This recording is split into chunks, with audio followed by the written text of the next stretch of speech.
સુરતમાં એસએમસીના ડમ્પરે લીધો એક વ્યક્તિનો ભોગ। ઉધના વિનાયકનગર પર એસએમસીના ડમ્પરની અડફેટે એક મોપેડ ચાલકનું મોત થઈ ગયું। અકસ્માત પછી સ્થાનિકોમાં રોષ જોવા મળ્યો। પાંડેસરા પોલીસને જાણ થતાં સ્થળે પહોંચીને ડમ્પર ચાલકની અટકાયત કરી છે। આ પહેલીવાર નથી કે ડમ્પર ચાલકના કારણે કોઈનો જીવ ગયો હોય। સુરતમાં અવારનવાર આવી ઘટનાઓ બને છે, જેના કારણે માસૂમ નિર્દોષ લોકોનો જીવ જાય છે।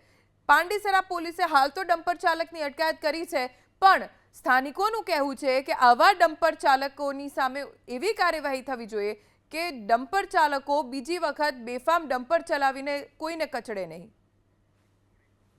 સુરતમાં એસએમસીના ડમ્પરે લીધો એક વ્યક્તિનો ભોગ। ઉધના વિનાયકનગર પર એસએમસીના ડમ્પરની અડફેટે એક મોપેડ ચાલકનું મોત થઈ ગયું।